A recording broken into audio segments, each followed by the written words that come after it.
377 people who died on 9/11 are being read aloud as moments of silence are punctuated by the ringing of a silver bell.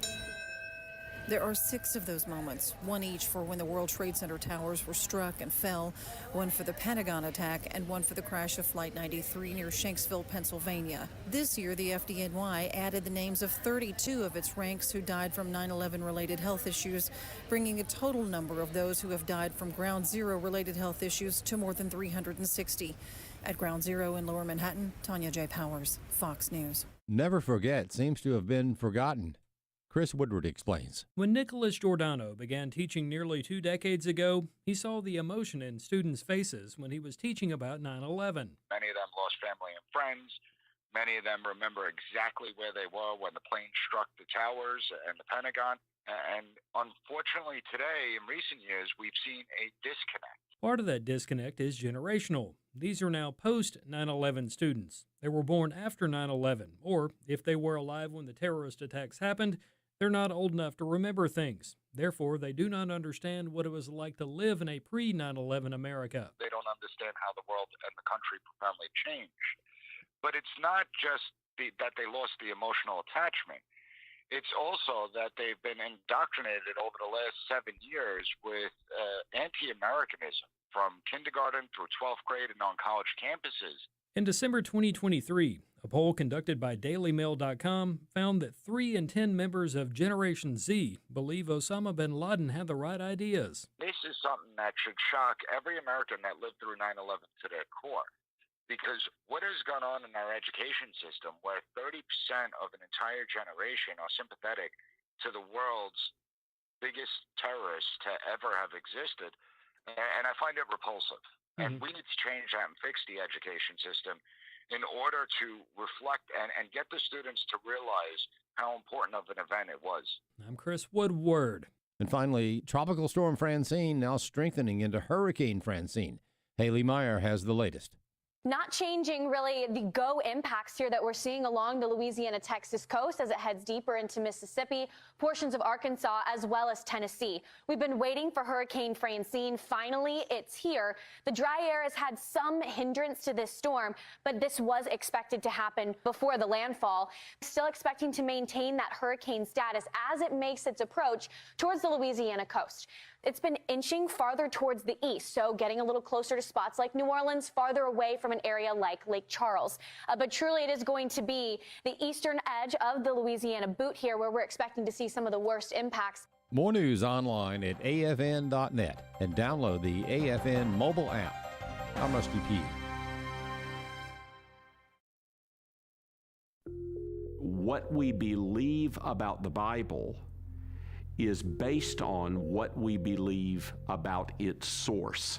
The God Who Speaks, the award-winning documentary from the American Family Association, is now available in a special limited edition DVD set. This release includes a Sunday school curriculum and 2 hours of additional footage. Go to thegodwhospeaks.org to get your copy today. thegodwhospeaks.org.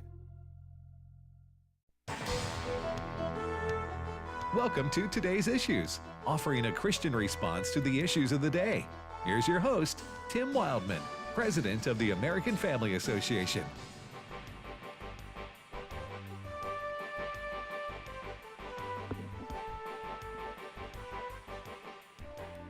Hey, good morning, everybody, and welcome to Today's Issues on the American Family Radio Network on this Wednesday, September the 11th, 2024. Tim Wildman here with Ed Battagliano. Good morning, Brother Ed. Good morning, Tim. Wesley Wildman. Brother Ed, huh?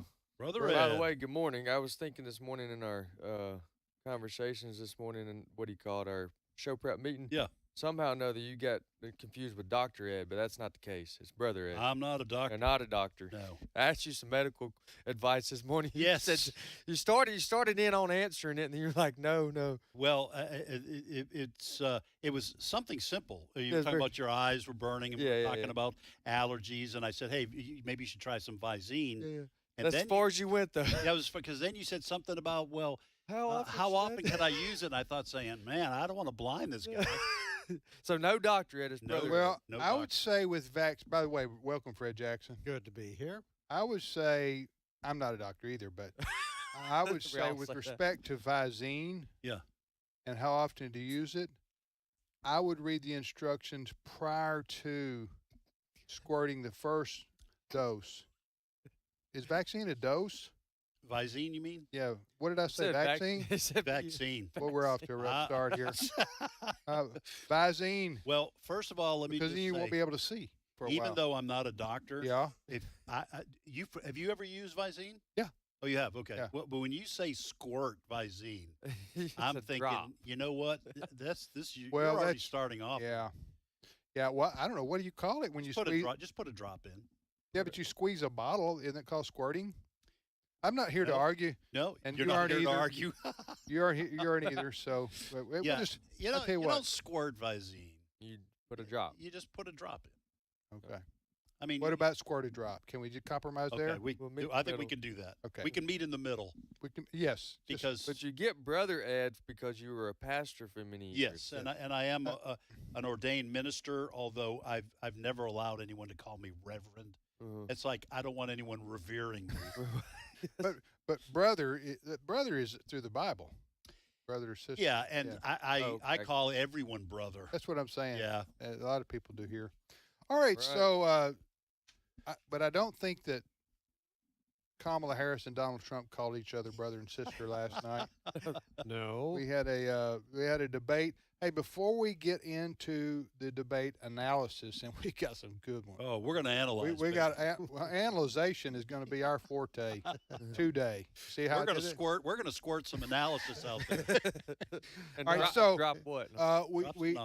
We do have a national weather story that's going to impact the Mid-South and especially Louisiana. Yep. Perhaps where we live here in Tupelo. Mhm. And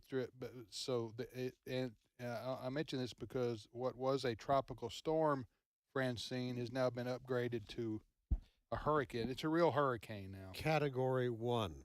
Expected to move to a 2. Yes, and Oh, it's really? Yeah. yes, it's supposed to come ashore tonight, according to the latest forecast, just west of New Orleans. Is that where Jim Cantori will be, leaning against the flagpole? Probably. They pay him Okay. big bucks to do that. Yeah. Yeah.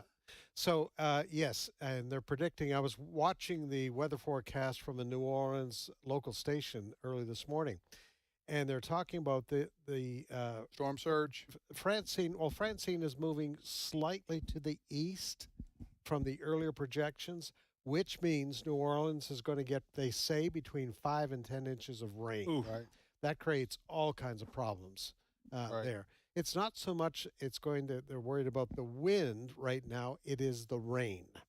It is moving pretty slowly, and it's going to go through New Orleans, catch a little bit more of Louisiana, move over into Mississippi, Jackson, Mississippi. Going to go right up the river. Yep, Jackson, Honestly. Mississippi going to get it. And Baton Rouge. and a gonna get place hit called hard. Tupelo, Mississippi is going to get some of this A lot of too. rain. Yes. Yeah. They're saying 4 to 6 inches of rain in Memphis. So that's how much it's going to Wow. impact. Yeah. Yeah. So you got a swath there, probably from, the Alabama line to the middle of Louisiana. It's going to be heavy, heavy rains and Yes. some. Just to obviously remind some, our audience too, when you're flooding. driving in that, not necessarily the rain, although that's an issue, but when it begins to rain that much, that fast, you'll be surprised how much the water will raise on the roads. And be careful not to hydroplane. Yes. Yeah. The water. Yes, the water will. Yes. When it puddles up or floods like that quick, you'll Yeah. be driving normal because it hadn't rained in a Right. month. Right. Which Yeah, creates just a be problem. The careful. ground is so hard. Right. Probably run off. Your water is not going to be absorbed as easily into the ground, Mm. so you're going to have a lot of water buildup. Yeah, Yes. but Be you know, careful. Category 2, you're talking 90 to 100 mile an hour sustained winds in and around the Mm-hmm. center of the hurricane. So I mean, that's pretty significant. Mhm. But yeah. So hurricanes aren't funny, but Sure. there is a moment when we all remember. Most of us remember this. We talked about it before. That there was a hurricane coming ashore, and the Weather Channel had their people out there standing in the storm like they do. And guess what? We all watch it, huh? Right. It's like I don't know why I don't either.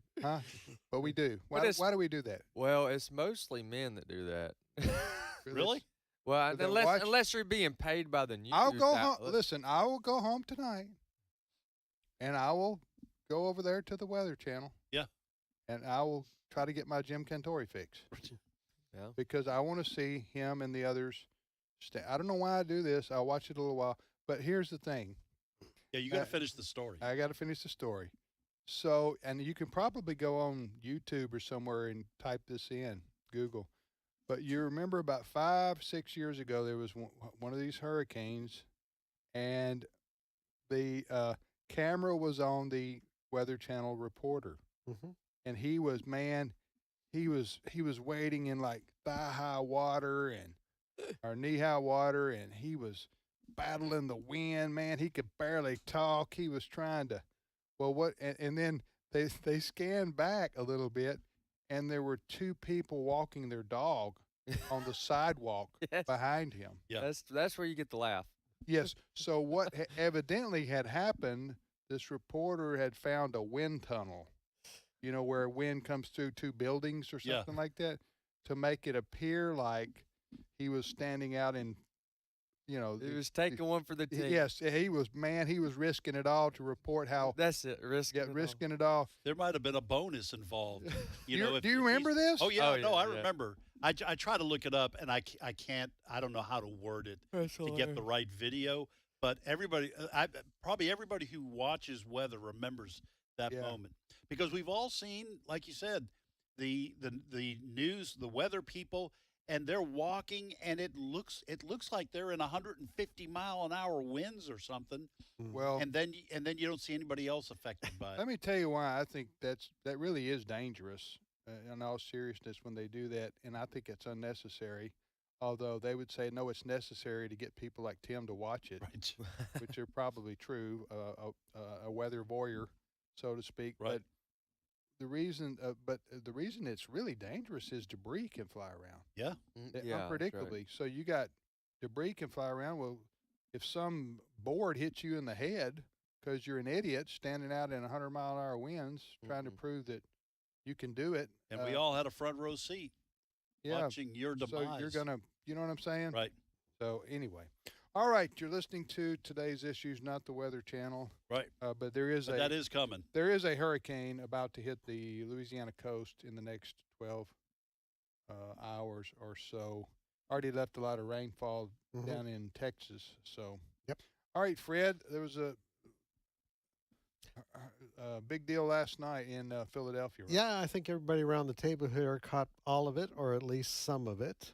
And I think there was amongst some people an expectation, gee, is this going to come off the way the Trump-Biden debate did back in June?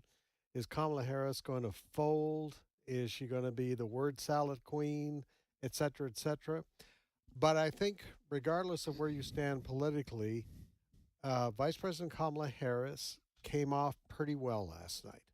She was able to handle herself. We were talking, she was a prosecutor in her day in California, and prosecutors are pretty good in a courtroom at accusing people. And that was kind of the tone last night.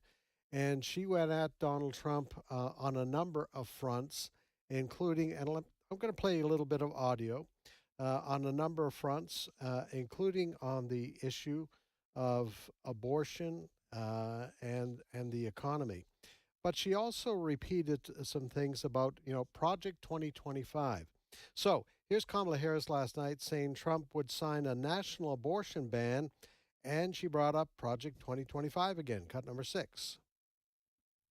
If Donald Trump were to be reelected, he will sign a national abortion ban. Understand, in his Project 2025, there would be a national abortion, a monitor that would be monitoring your pregnancies, your miscarriages.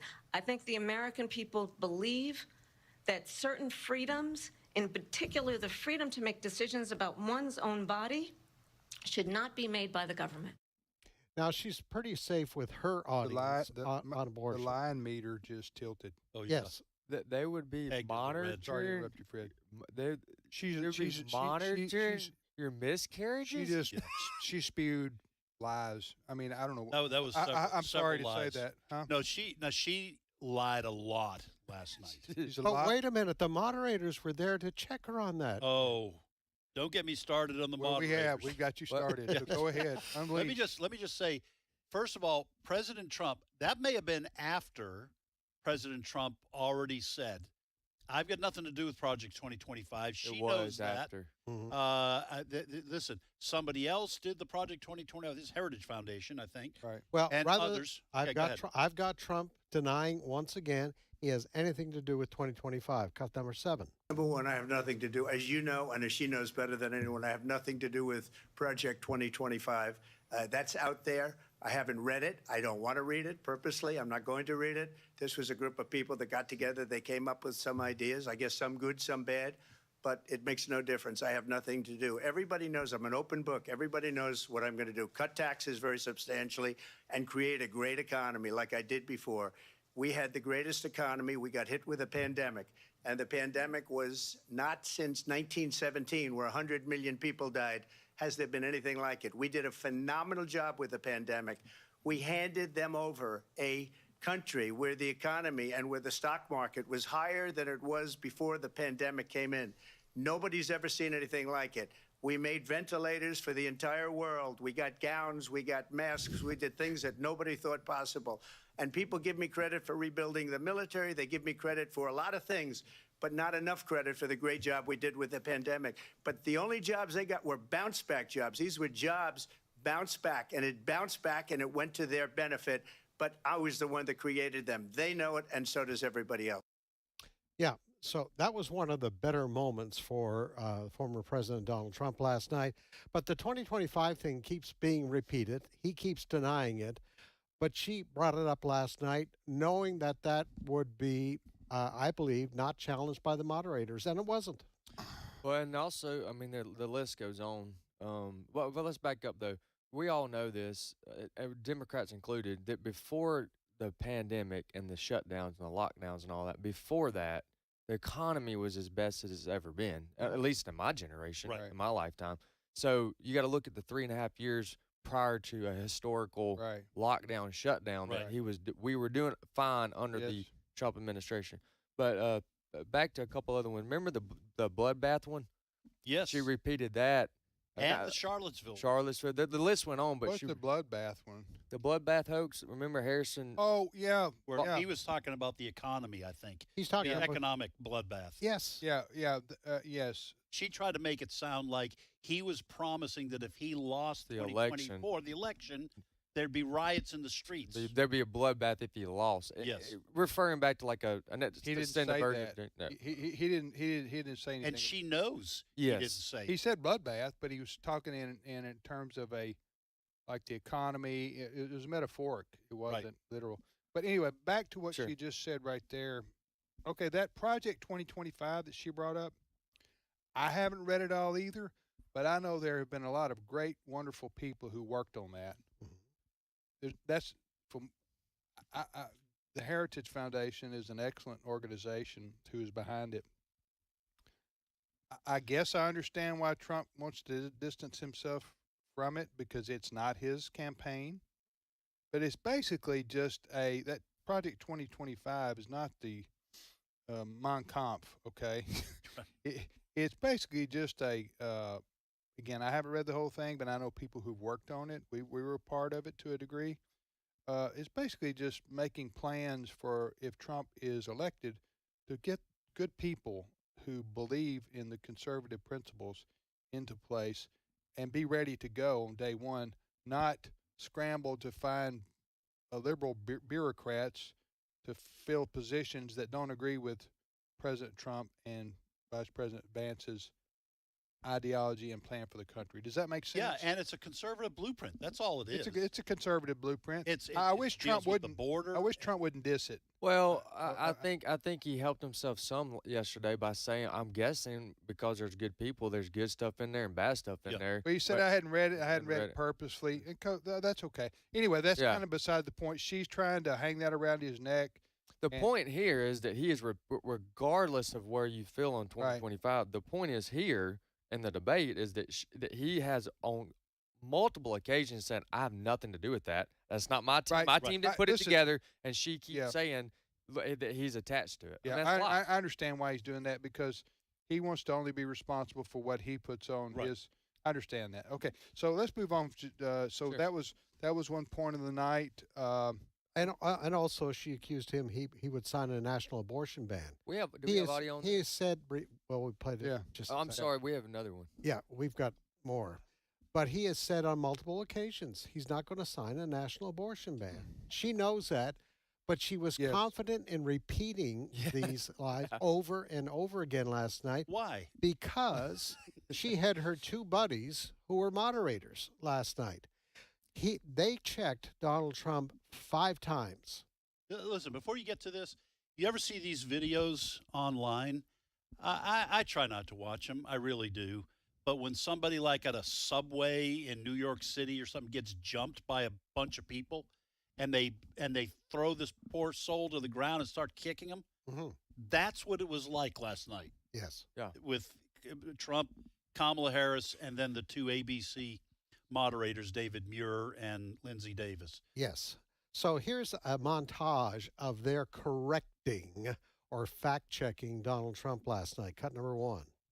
There is no state in this country where it is legal to kill a baby after it's born. President Trump, as you know, the FBI says overall violent crime is actually coming down in this country. I did watch all of these pieces of video.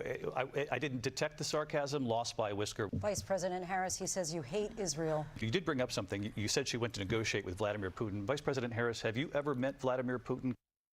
Yeah, it was disgusting. It was one-sided for sure. Absolutely. And it was pretty obvious that as I mentioned before, you're playing with one hand tied behind your back because now he's debating 3 people. Right. Or it depends on how you're looking at it. But the point is he's and he's always on the defensive side because they didn't ask her the same thing when she said, they didn't rebuttal her or question her when she said that she was for fracking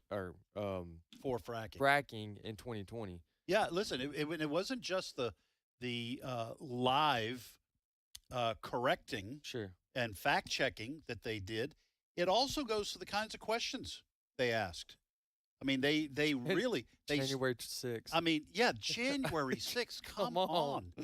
We're going to go back to that and make a. Were they the ones that brought that up? Yes. Yes. You stepped out. Must have we watched the whole debate together, Wesley and I did, and some others. But I must have stepped out when. Yeah, in fact, remember I joked when you came outside, Yeah. they were just about on the tail end of it, and I said, just go back inside, January let them 6th. come back out after they finish January 6th. Anyway, But they did not press her, and I know we got sound, so I don't want to step on. We're wound up. We are wound up. We are. Fred's the only one here that's got any been- kind of voice of moderation. If they had been fair, tried. they would have pressed her on all her flip flops, and they did not. Trump tried to, but anyway, go ahead, Fred. Listen, she did the lady reporter. What's her name? Lindsay Davis. Lindsay Davis. She did try 2 times. Yes. To go after Harris on her flip flops, double talk, and her change positions. The problem was she didn't then say you didn't answer the question. Right. Okay. There you go. So there were 2 times in particular that I remember. One is she did the fracking. Yeah, what's her name again? I'm sorry. Lindsay Davis. Okay, the Lindsay Davis, the lady.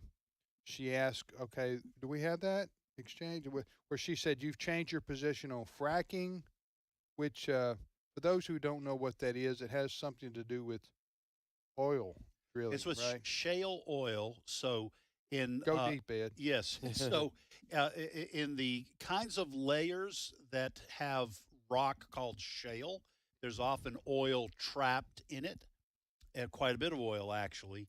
And technologically here, the last 10 years, they have figured out how to go not down with a drill like you normally see, but to the side or at an angle to extract that oil. And yeah, you're doing better.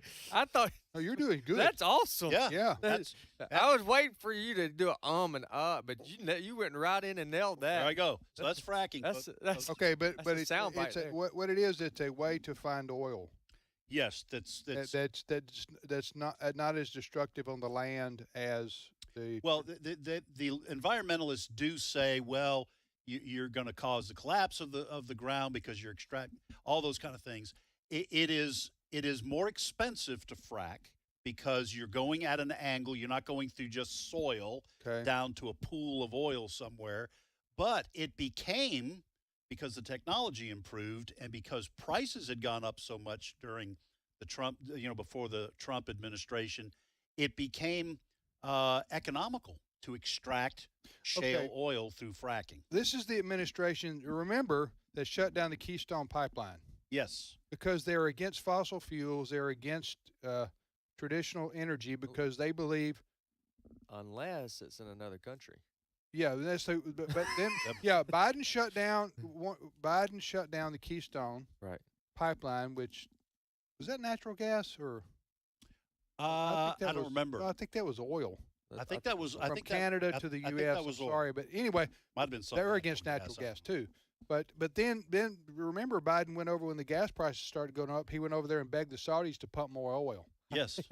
So it's double talk. He's saying we're burning the planet up, and this would be Harris's position too. We're burning the planet up by climate change caused by people driving SUVs. We got to get away from that. So what's our response? Well, let's go beg the Saudis to drill more oil over there. Yeah. Instead of anyway, listen. Back to the original point, and then we got to take a break for just a minute. It was okay. The other credit to Lindsay Davis, the reporter. Again, credit for answering the question, but it's almost the credit's taken away because you didn't make her answer the question. The abortion question came up. We have a clip from that. We do? Mm-hmm. All right, let's take a break. And when we get back, is this when she asked her about her? Okay. Yes. I want you, because it's always the pro-life side, and many Republicans obviously are pro-life. We're always the one asked the hard questions about rape and incest and Trump wants to sign 6 weeks, 8 weeks. All this stuff. The left is always trying to force us to answer the really. I got you moment. Yeah, you gotcha. But when the question is flipped, okay. Well, we'll talk about this when we get back. You'll hear how the question is flipped and hear how Harris won't answer the question. Right. We'll talk about that when we get back from this timeout. And we'll talk about, does this debate change anything in terms of voters? We're going to wind down. Yeah. We are. I don't know if I can. We're gonna calm down. That's right. Take a break. Get back to normal. It's my turn. Here is your host for My Turn, Don Wildman. Once there was a king of a vast domain who was growing old. He decided that it was time to select an heir from among his 4 sons. So he called them in one at a time to discuss the inheritance of his kingdom. When the first son entered the chamber of the king and sat down, the king spoke to him. "My son, I'm very old and will not live much longer. I wish to entrust my kingdom to the son best suited to receive it. Tell me, if I leave my kingdom to you, what will you give the kingdom?" Now this son was very rich.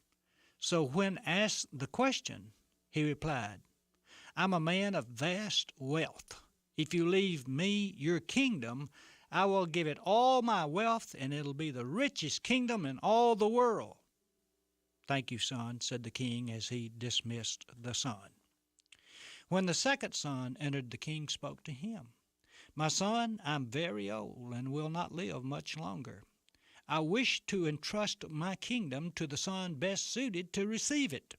Tell me, if I leave my kingdom to you, what will you give to the kingdom?" Now the son was very intelligent.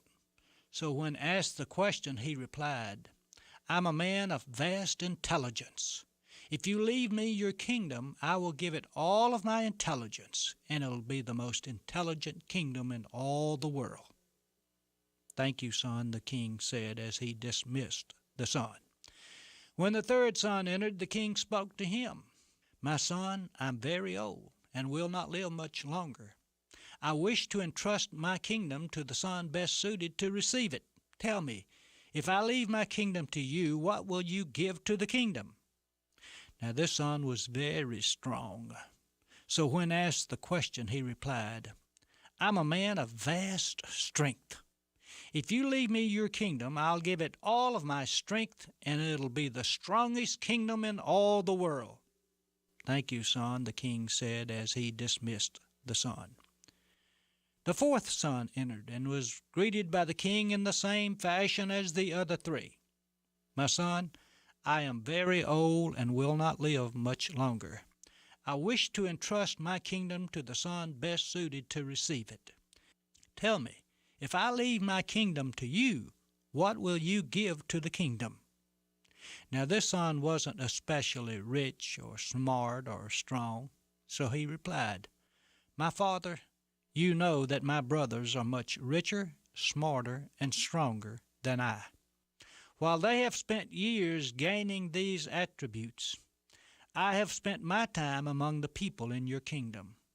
I have shared with them in their sickness and sorrow, and I have learned to love them. I'm afraid that the only thing I have to give to your kingdom is my love of the people. I know my brothers have more to offer than I do. Therefore, I will not be disappointed in not being named your heir. I will simply go on doing what I have always done. Well, when the king died, the people anxiously awaited the news as to their new ruler. And the greatest rejoicing the kingdom ever knew took place when the fourth son was named by the king as his successor. Wealth, intelligence, and strength are often noble virtues, but they are weak indeed when competing with love. This has been My Turn with Don Wildman, a production of the American Family Association. Be silent before me so that I may speak. Then let come upon me what may. Why should I take my flesh in my teeth and put my life in my hands? Though he slay me, I will hope in him. Job 13 through 15. American Family Radio. This is today's issues. Email your comments to comments@afr.net. Past broadcasts of today's issues are available for listening and viewing in the archive at afr.net. Now, back to more of today's issues.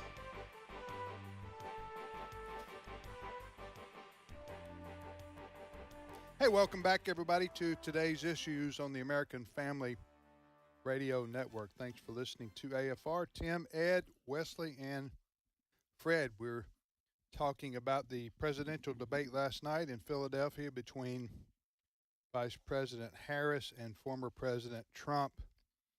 And we're going to have a guest momentarily. Dr. Walter Wendler, president of West Texas A&M University, will join us as he does every 3 months. But before we do that, I did want to finish what we were talking about prior to the break because, Trump last night he was against, well, it was 3-on-1, basically.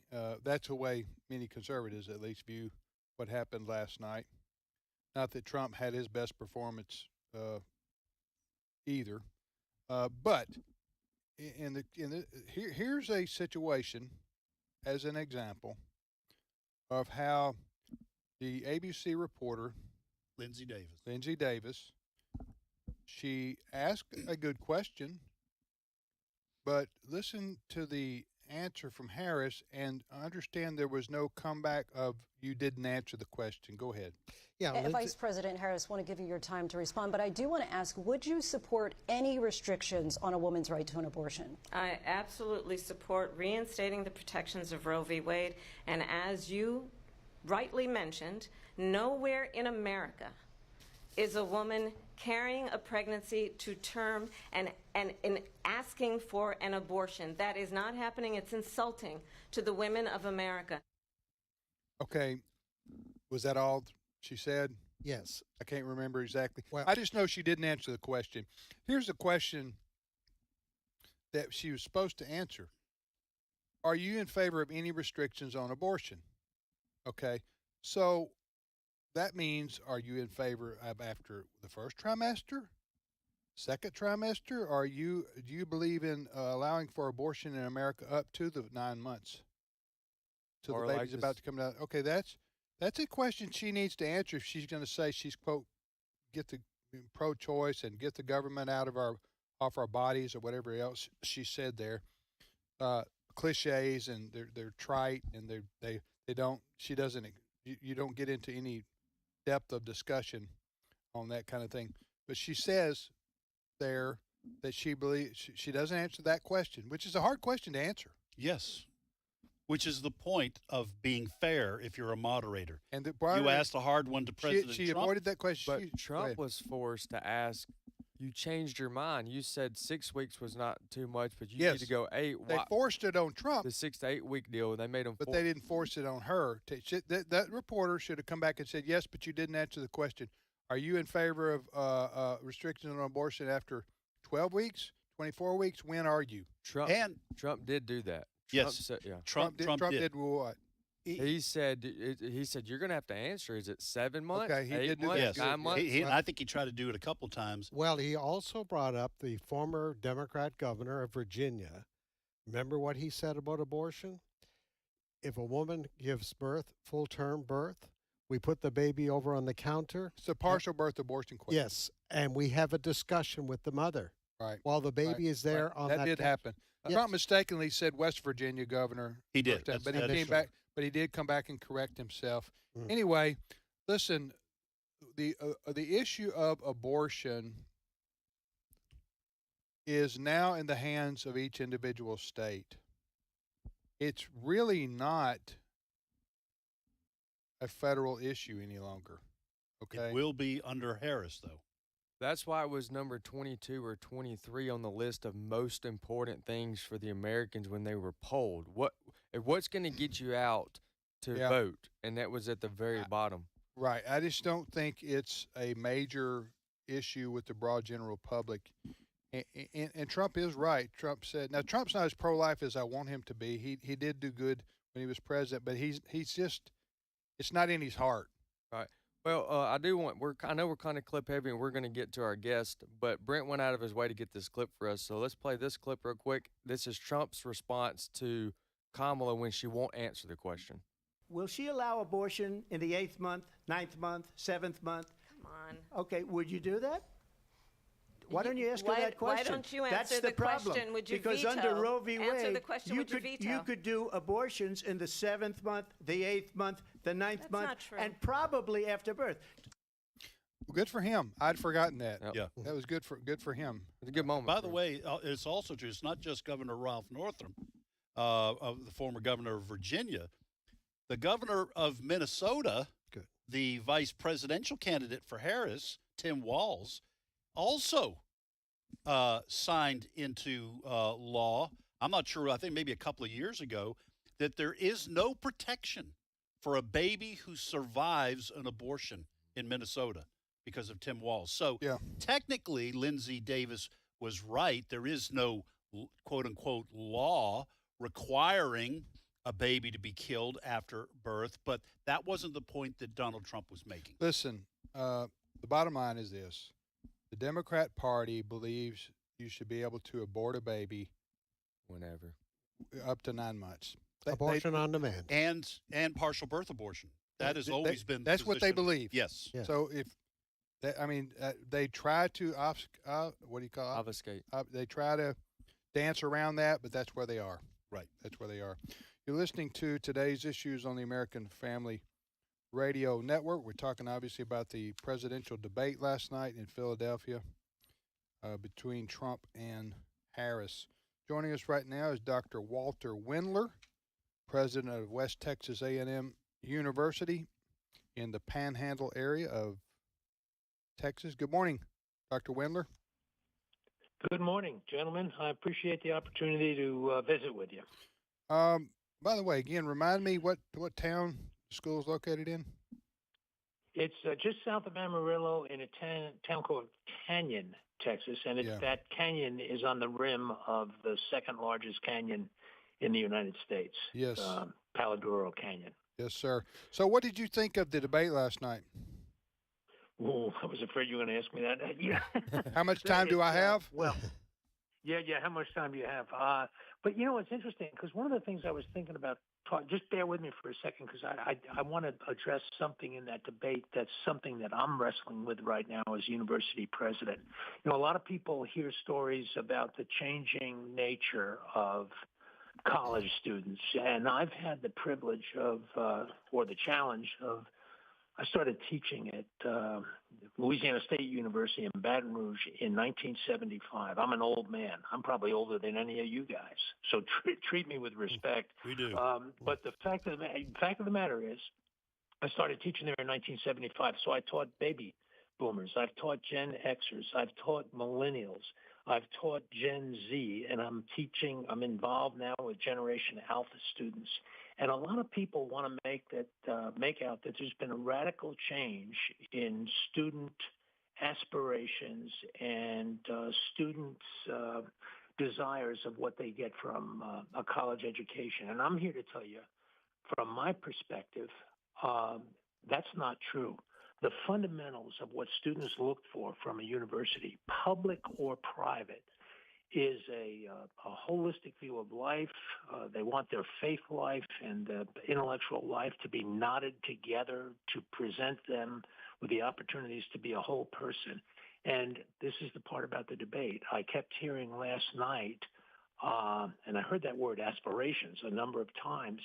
And the fact of the matter is, I don't think the aspirations of students or the aspirations of the general public have changed all that much in the last 50, 60, 70 years. I mean, people want the opportunity to get a job, to earn a living, to be who they are, to practice their faith, and so on and so forth.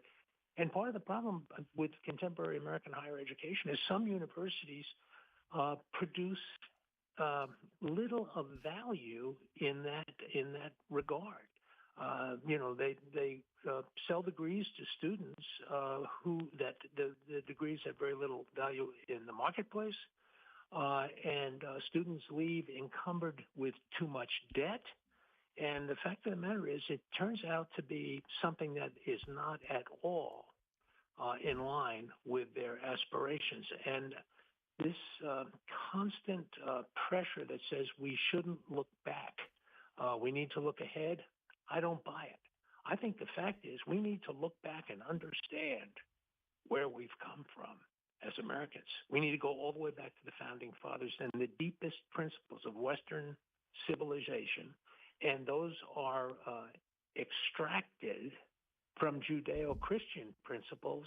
And by golly, we need to understand that to get a sense of our own DNA and the genesis of our nation. And I think we give that up at our peril. And when some candidate says we just need to look ahead, forget the past, I don't think so. I think we need to remember the past very carefully, both the good parts of the past, the genius of the American experiment on the one hand, and also some of the shortcomings of the past, slavery and all kinds of inappropriate perspectives that evolve in various places at various times, and so on and so forth. But we need to be mindful of the past. And I think this idea, this progressive view that just forget the past, is it's a cardinal sin, is what it is. It's a terrible mistake. Yeah, Dr. Wendler, you're president of West Texas A&M University. Your school is a little bit unique from the conversations we've had, because at that university, you're trying to do exactly as you're talking about, teach students about our past. So let me just ask you this question. On a lot of college campuses, they not only are not teaching about the Constitution and the good things about our history, as you know, in a way that is simply incompetent, they seem intent on overthrowing those foundations. Do you think it's as sinister a motive on some of these college campuses as I'm making it out to be, or is this just they're just ignorant of the importance of doing this?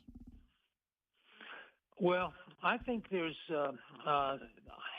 this is where I get in trouble. You guys ask hard questions. I think the fact of the matter is there's a lot of cynicism on university campuses. And you use the word sinister. I understand the difference between the two, but the fact is, some of it is sinister. Some of it is are people on college campuses that just feel, and thankfully, a very small number, but they have a very big megaphone. Thankfully, there's not that many, but there are people that just think, America is a nation that's lost its way, that never had its way, never understood where it was going. And I would argue that those Enlightenment thinkers that set up our society actually had tremendous vision for what a nation could be. They've had to have that. They had to have that kind of vision because the fact is that no nation has survived a form of government like we have in the United States of America for this many years. Right. And this sinister view presents itself. It's very difficult on some campuses to talk about patriotism. Right. Yeah. I've run into some issues with people that don't agree with the way I think, which is fine. That's perfectly fine. But there were posters around the campus. They had a picture of me, and then they had an arrow, and it said, "This is a Christian nationalist." Right. And of course, when I see that, I say, "Well, yes." And what's wrong with that? Yeah, I'm a patriot. I love our nation, and I happen to be a Christian, and I'm very open about that, right. So that people understand what my biases and predispositions are. And I think all Christians should be very open about it, not to be argumentative, not to put somebody down or diminish another, but to say, look, this is what I believe. Do I have a right to believe that? And the fact is I do. And I'm not afraid of it. It's the way it is. Dr. Walter Windler is our guest, Windler, president of West Texas A&M University. How can folks find out more about your school? Well, they can go to the website, which is very easy to do. I almost said Dr. Walter Windler. Excuse me. Yeah. It's West Texas A&M University, WTAMU, at .edu, and that'll get you there. Sorry, I'm pulled up there for a minute, but it's WTAMU.edu is the easy way to get there. All right, Dr. Windler, thanks for joining us today. We wish you the best. Talk to you next time. Thank you. Bye-bye. Yes, sir. Thank you for having us. Bye. Yeah, absolutely. West Texas A&M University, not to be confused with Texas A&M University, which I guess this is a part of the same system, obviously. Yep. But all right, you're listening to today's issues on American Family Radio. We got some more we want to talk about with respect to the debate. Did you guys feel like, okay, I think that Harris is, my wife and I were talking after Allison, we were talking after the debate,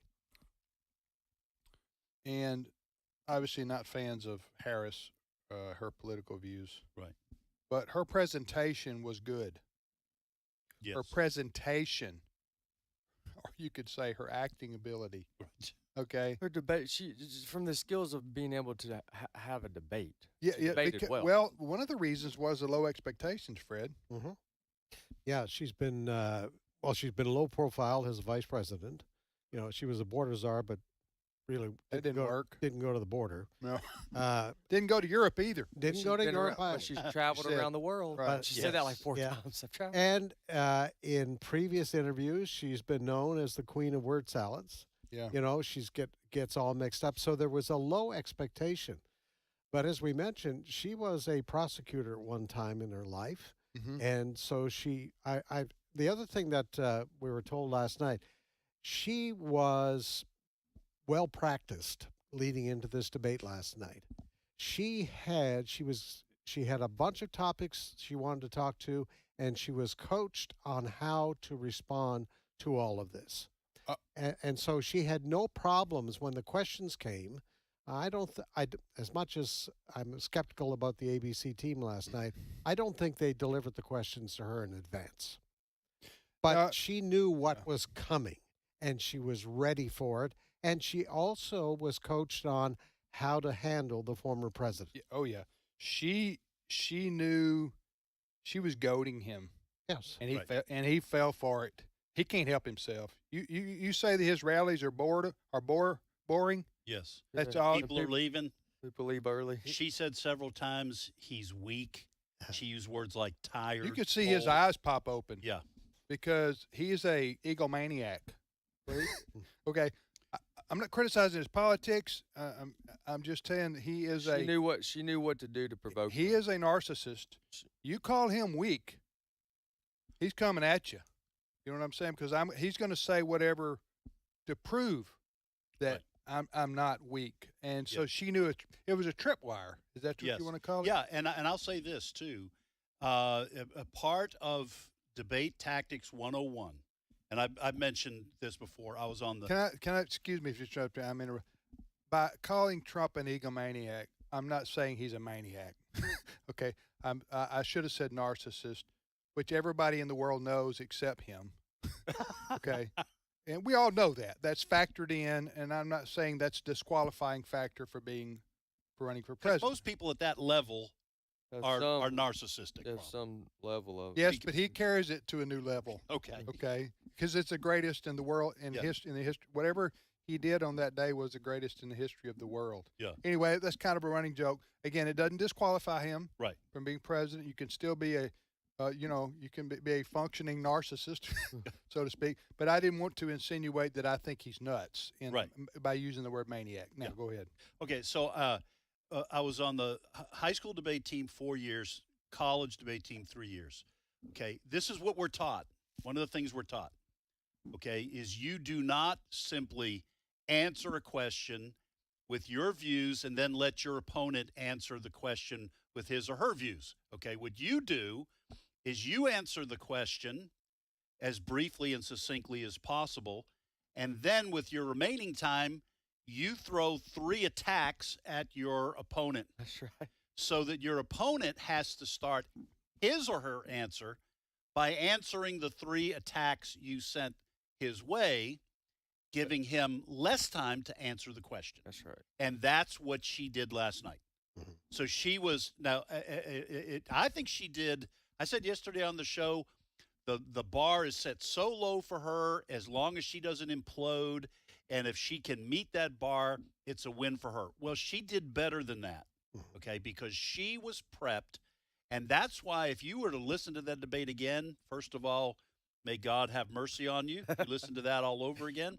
But if you listen to it, that was a clinic.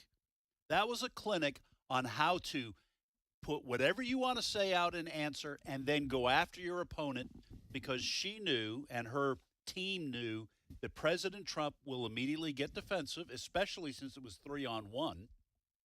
He'll get defensive, and that's why sometimes he rambled a little bit, because he was thrown off his game and fell into her trap. Yeah. And But all you got to do is throw him off his game for a bit, is challenge his manhood, so to speak, politically. And he falls for it every time because he can't help himself. Go ahead, Wesley. You want to say? Oh, well, I'll just add, me personally, in my opinion, I don't think Trump did anything bad. I don't think he did anything wrong. I don't think, in fact, I understand what y'all are saying in the sense that, he certainly fell for the trap. But I've seen him fall for the trap far worse and be far more cringing than he did last night. Yeah. As far, I think mean eating pets wasn't enough for you? The Eating Haitian cats, immigrants dogs. are eating people's cats and dogs in Ohio. But that's hold on. You're yes, but that's totally different. That's not a trap. That when the debate is. Exactly. Now I'm answering the question. Yeah, you're answering it. No, Go ahead. when I'm talking about the one, like for example, that's a different thing. What I'm referring to is when Kamala says your rallies are small, right, and that people leave. That's a trap. What you're talking about is he answered a question, and he went on a rabbit hole there, but that was not in the same sense of people leave your rallies early or that's a trap. In my opinion, he did not. I didn't cringe as much. I cringed far more in other things that he's done in other debates back in 2020 and in 2016. Like in 2020 when he kept interrupting Biden. Those are more like, come on, stop. I never had a moment where I was like, no, I think the issue here is we all went into the debate waiting for Kamala to have she can't finish her sentence moment. Right. And that never happened. I think Kamala just did really good. The only time I cringed was the eating the cats and dogs things. Now, folks, I know you're out there listening. I know what you're thinking. They're like, "What are you talking about?" No, if some you of didn't them watch the debate, they might be thinking we're. Yeah, there's a town in talking Springfield, Ohio. Oh boy, that was less than 60,000 population, and since COVID, 20,000 Haitians have moved there. Okay, so a third plus you take a third of their population and you add it's Haitians, and there are anecdotal stories of people saying these Haitians can't drive, they're flipping cars, they're getting in accidents, no insurance, plus they're going to the park and they're grabbing ducks and they're grabbing cats and they're taking them and eating them because that's what they do in Haiti. Trump said people's pets. And Trump said people's pets. So I know folks are, I think I even know some of you. You're saying, listen, I've seen pictures of Haitians carrying ducks and geese. Okay, that's probably anecdotally true.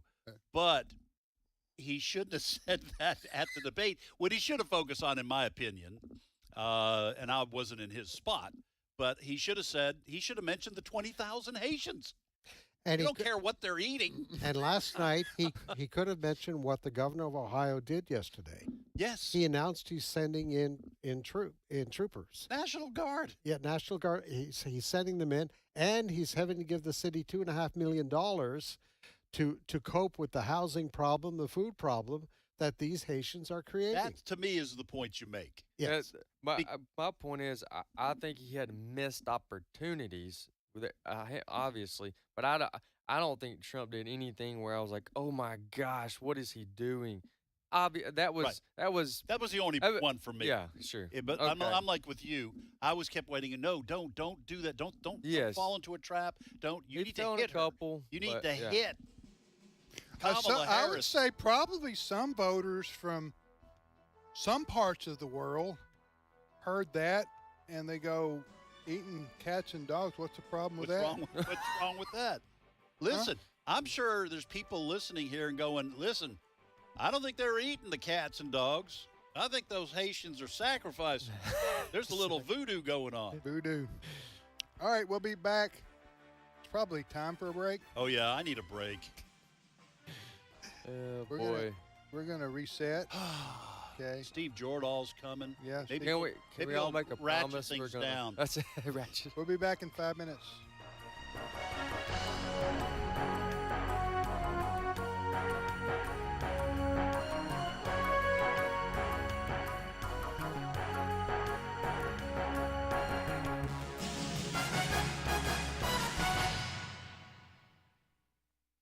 The views and opinions expressed in this broadcast may not necessarily reflect those of the American Family Association or American Family Radio.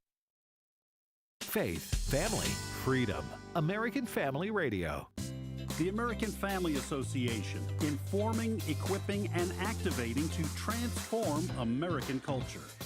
Jesus commissioned his disciples to make disciples, baptizing them in the name of the Father, Son, and Holy Spirit, and teaching them to obey everything Jesus commanded them. We at the American Family Association seek to aid the church in our Great Commission. This is American Family Radio, a listener-supported ministry of the American Family Association.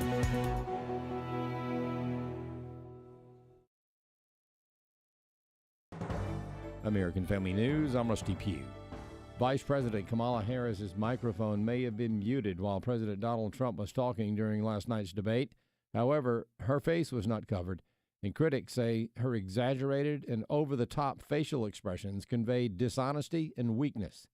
Trump senior advisor Tim Murdaugh says this was expected. There's no question. We expected her to be able to go out and actually deliver a performance because she can memorize lines. And the question is, what does she say, not how she says it. We know that she is able to deliver lines that she has memorized. That's why she gave us this incredible gold nugget for when she said, my values haven't changed, when she did do that CNN interview. What that means is it's a straight line for her time as the liberal DA of San Francisco all the way up to today. everything that's in her record. When she says my values haven't changed, it all brings it up to present tense. And it's also code talk to the left. When she says that my values haven't changed, she's telling the left, hey, don't worry, I've got to say these things to try to get elected, but at heart, I am still one of you. The conservative activist and former presidential candidate says last night's debate was not helpful for the preservation of America's constitutional republic. Chad Groening has more. Kamala Harris went after former President Donald Trump aggressively, and the ABC moderators helped by fact-checking Trump on a number of topics, but giving Kamala Harris a pass. Trump was often on defense, as Harris goaded him several times in order to get him off message. Analysts like Britt Hume of Fox News Channel said she had a big night. Gary Bowers, chairman of the Campaign for Working Families. The debate last night was not helpful for the preservation of America's constitutional republic in a country that's facing incredible problems and crises, both domestic and foreign. The debate moderators turned the important event into a 3-against-1 tilted contest. Bowers says the debate was the perfect example of what we've all known for years. The American media is a division of the Democratic National Committee. The two moderators repeatedly fact-checked Donald Trump, and in virtually every case, their fact-checks were wrong and needed to be fact-checked themselves, and they did not once fact-check Kamala Harris. Bowers says there were at least a dozen times when Harris clearly lied, and yet both of the co-hosts remained silent. I'm Chad Groening. Dr. Paul W. Ambrose. It's been 23 years since the September 11th terror attacks, and the families of those lost gathered in Lower Manhattan for the annual remembrance and name-reading ceremony. Almost 3,000 people were killed when al-Qaeda hijackers crashed 4 jetliners into the Twin Towers, the Pentagon, and a field in southwest Pennsylvania.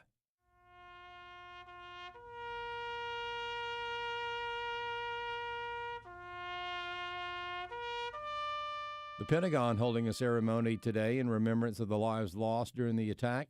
The families of victims are speaking out about the failed plea deal the U.S. government reached with terrorists involved in planning the attack.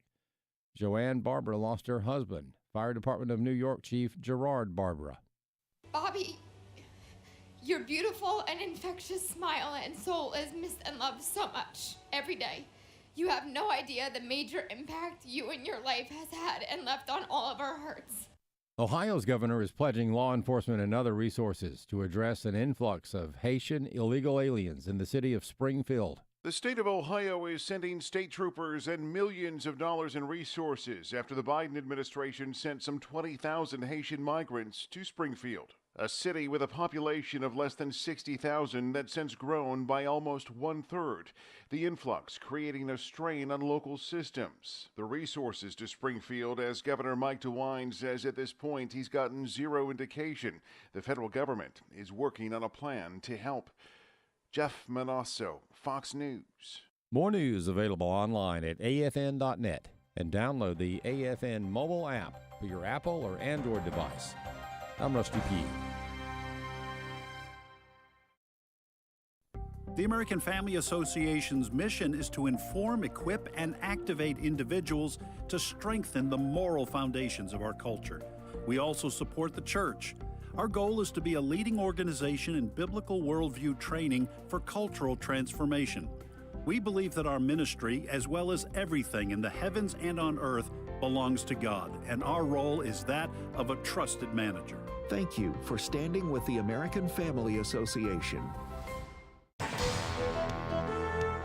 Today's Issues continues on AFR with your host, Tim Wildman, president of the American Family Association.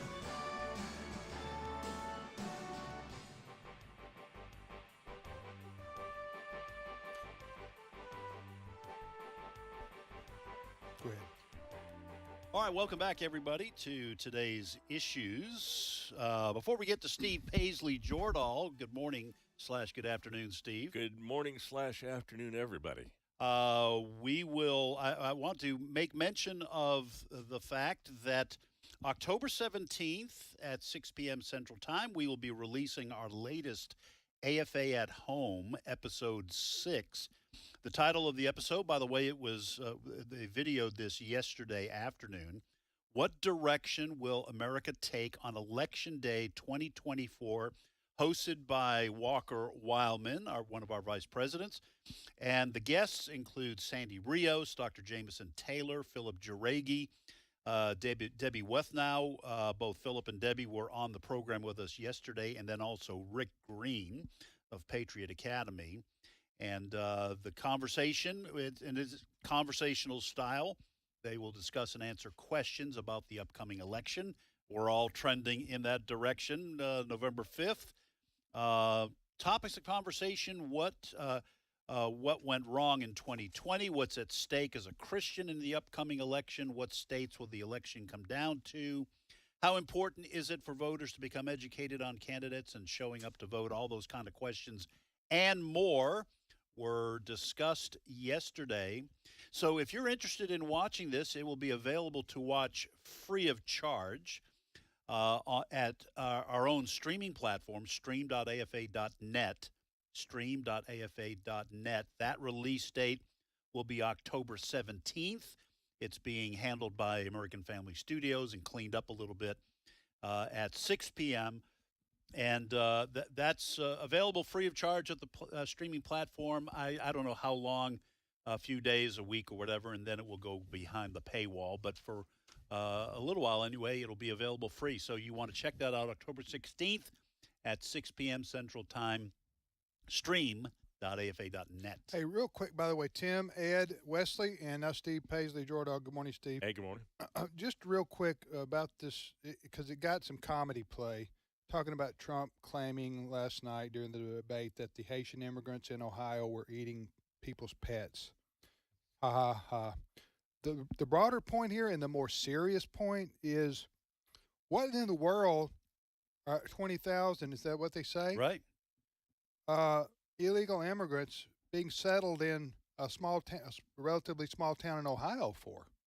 Yeah, where did these folks come from? Well, my understanding is, Haiti went through all that turmoil. Yes. And so I think it was only a couple thousand and I'm not sure how they got there.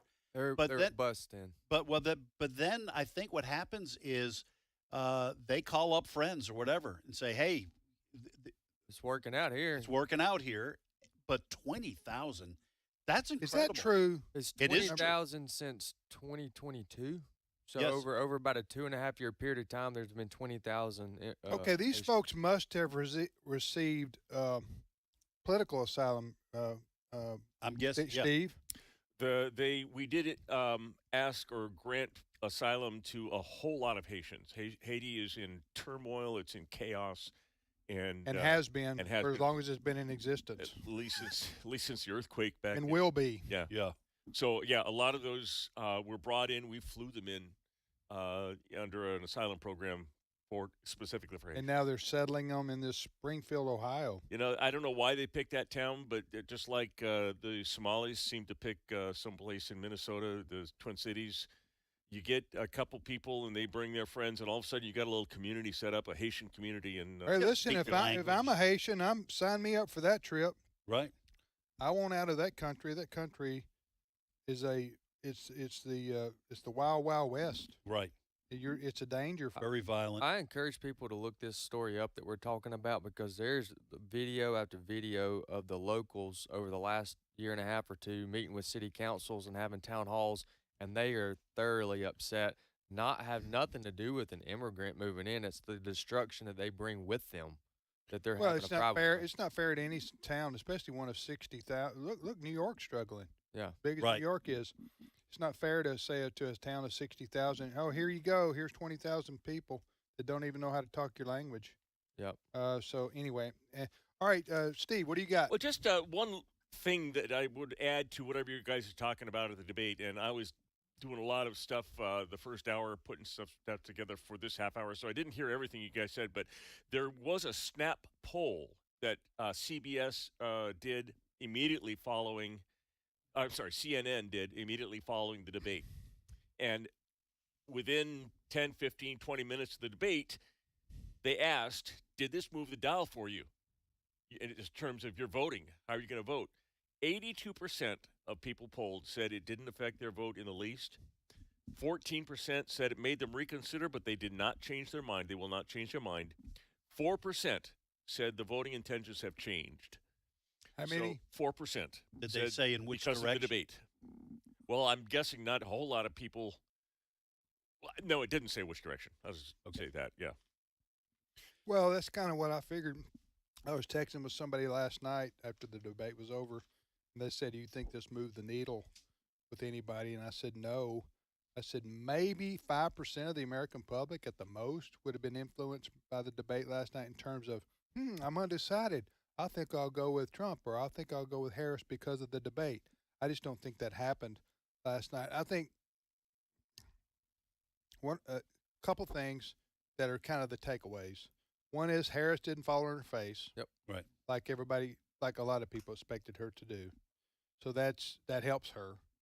But the second thing is, she to me, this is me, and Trump emphasized this again and again, and I don't know how much this matters to the general American voting public, but I think it's going to be one of the top issues. She did not answer at all, nor was she forced to answer for the Biden-Harris doing away with our southern border and allowing millions and millions and millions of people to come in here to our country. We're going to feel this for a long time. You're going to feel this for a long, long time, and it's going to become a problem with these gangs rising up especially in bigger cities. Yep. I mean, it's going to be a real. It may, you may not feel the impact immediately now, but it's going to be. Although New York, Boston, Denver, you can ask Chicago. These people They're feeling it now. But I'm just telling you, she was not made, in my opinion, to be accountable for that that role. Because remember, Biden took away every tool that Trump was using to stop illegal immigration into our country because he felt it was immoral. Remember, border walls are immoral. Right. Cages. We need to pay for remember, Biden, all of them, they said we need to pay for all if people come here illegally, we got to pay for all their health care and housing. Remember that? Yeah. Yep. So, I mean, but she was never forced last night, at least in the 90s. Trump tried. He did. He did. Several Yeah, occasions. He tried. But that's my couple of takeaways from last night. Go ahead, Steve. So today is 9/11, the anniversary, 23rd anniversary of 9/11. And I wanted to just take a second to go a little bit back to the day, listen to a little bit of what happened that day. And I've got some comments from Dr. Robert Jeffress about some aftermath, some things that happened in the wake of 9/11. But if you will remember, at 8:46 a.m., United Airlines Flight 11 hit the first tower. Everybody thought it was a tragic accident, that somebody had gone off course, and the tower was on fire, but they had no idea until 9:03, when United Airlines 175 hit the second tower, and on NBC it sounded something like this, got 16. Many people in the building. Oh, another one just hit. Something else just hit. A very large plane just flew directly over my building, and there's been another collision. Can you see it? I can see it on this shot. Oh my! Something else has You know what? and We that just looked more saw like a plane circling the 747. building. And indeed, that was a shock to everybody. That's about the time that people started figuring out that this wasn't just a tragic accident in Manhattan. Right. And then at 9:37, Flight 77 hit the Pentagon. And this is how NBC News found out or covered that, cut 17. Taken next. David, I'm sorry to interrupt you, but we're looking at live pictures of the Pentagon where there is billowing smoke. Jim Miklashevsky just reported that he heard an explosion. And right now we're looking at an aerial view of the Pentagon. Mick, can you talk to us? Officially, nobody knows exactly what happened. I think the picture is pretty clear.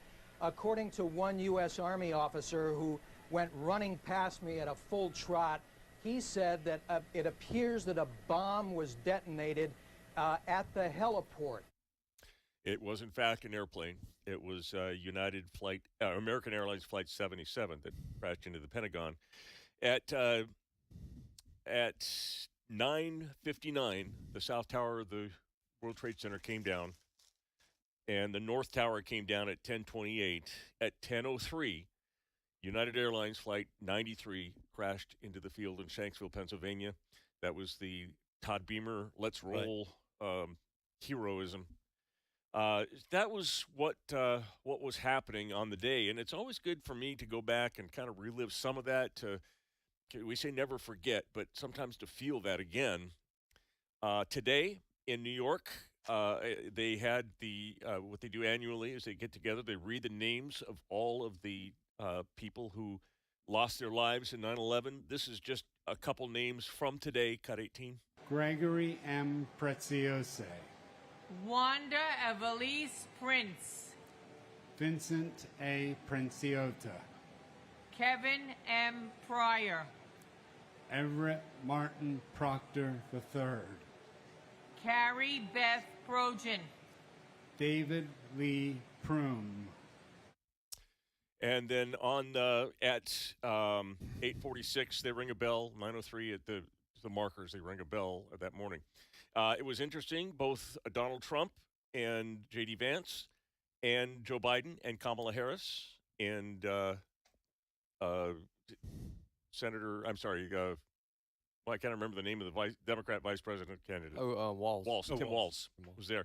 There was a really funny picture of Trump and Vance on one side, Biden and Harris on another, and right between them was a very miserable-looking Michael Bloomberg.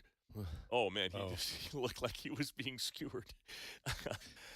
So after 9/11, do you guys remember the weeks following 9/11 and what was happening in our churches? Yeah, they were full. They were. Yeah. I asked Dr. Jeffress yesterday, Dr. Robert Jeffress of First Baptist Dallas, a little bit about that. Let's hear what he had to say, because 15. Anytime there's a disaster, there is a realization by many people that there are forces at work that are greater than our capacity individual to confront.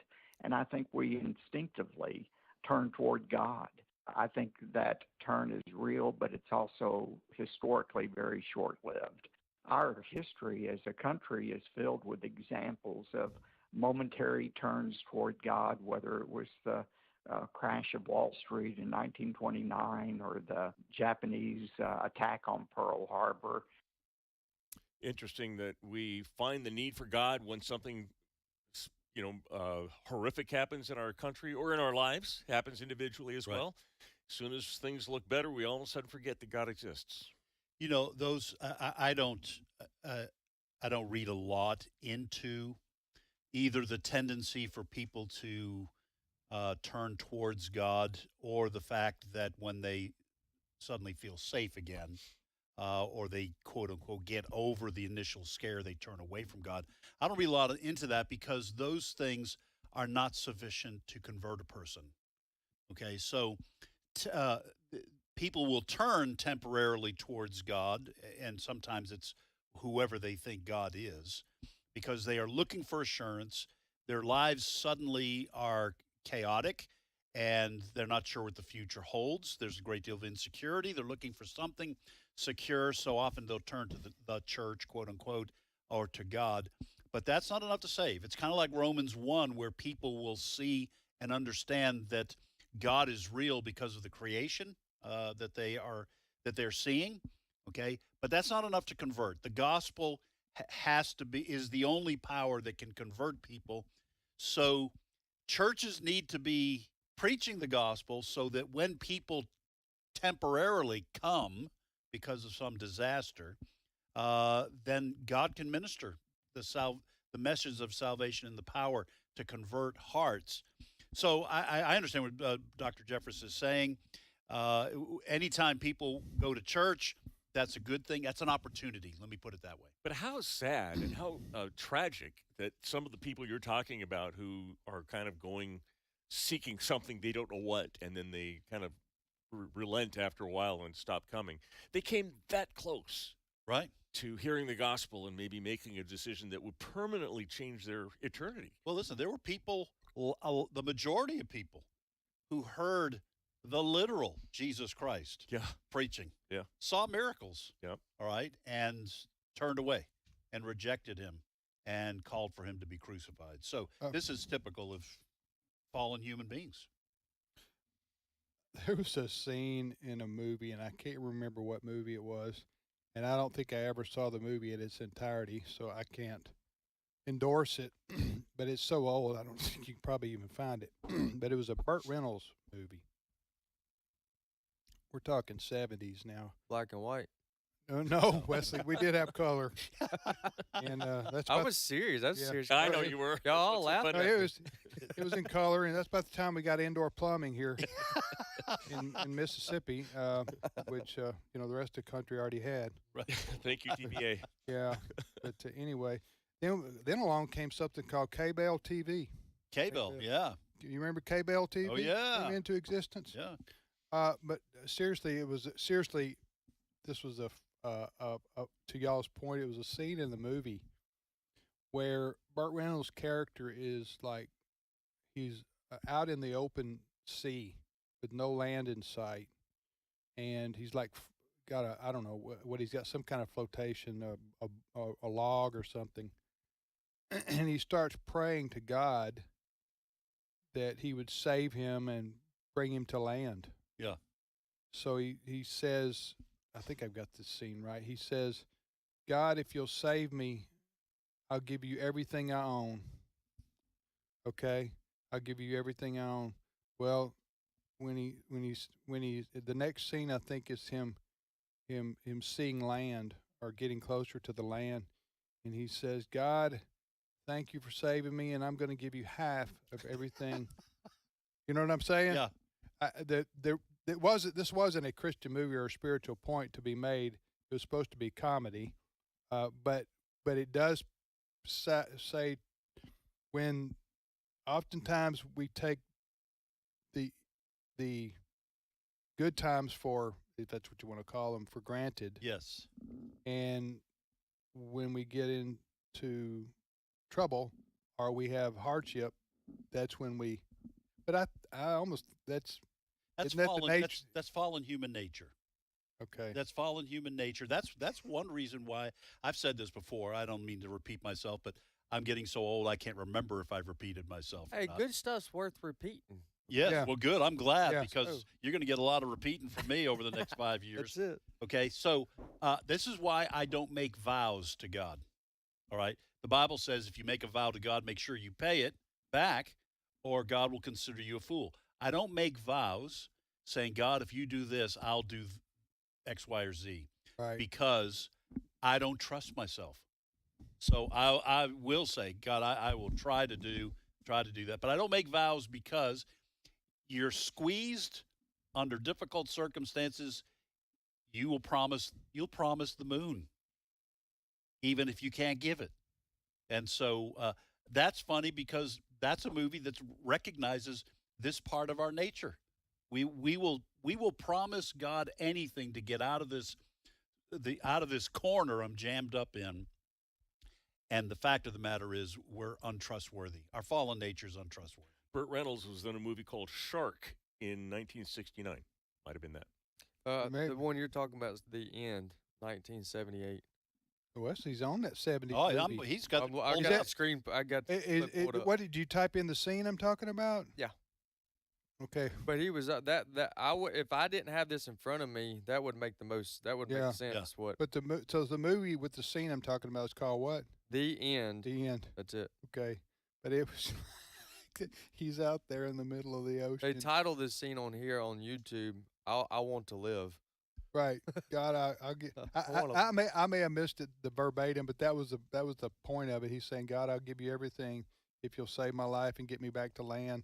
And the next scene is him walking up on the beach, going, God, yeah, I'm going to give you half of everything. Or maybe it gets worse. Maybe he's 50, 20, probably 50, 25. Lord, I'll give you.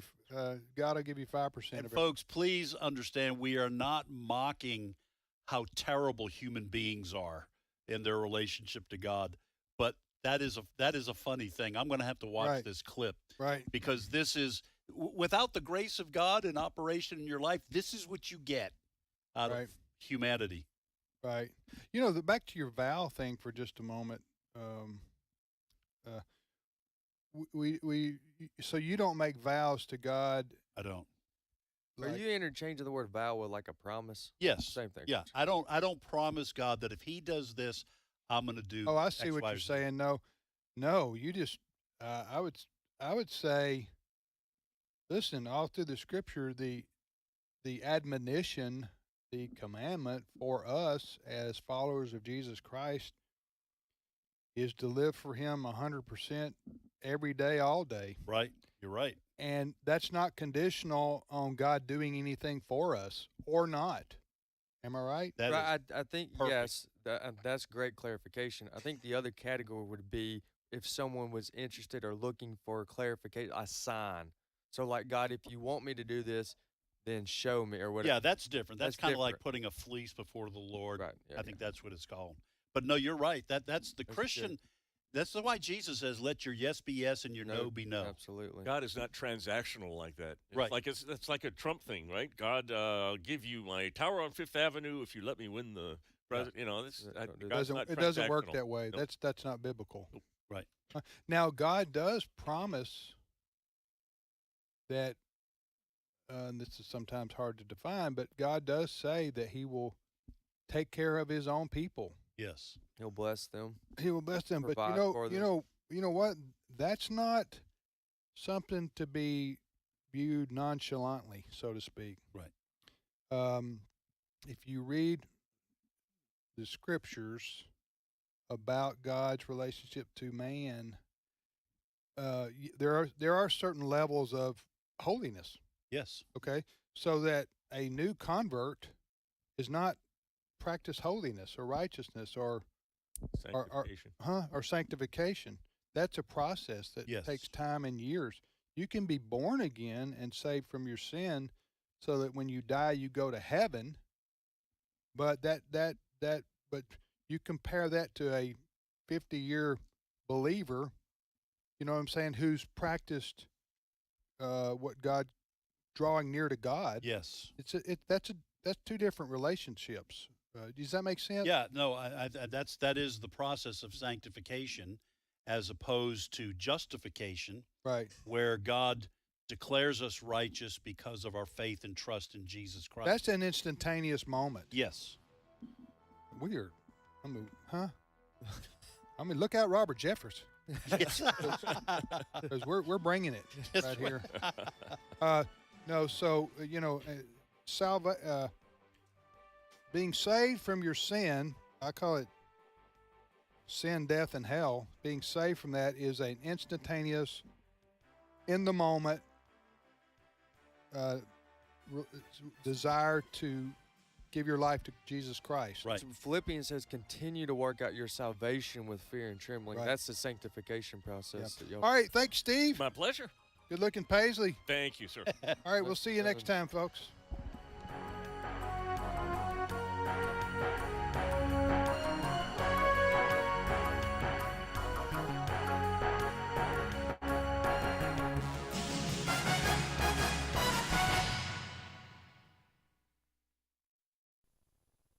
You know, there are many ways we can impact the world around us. Some are more direct, like helping our neighbors and serving in our churches.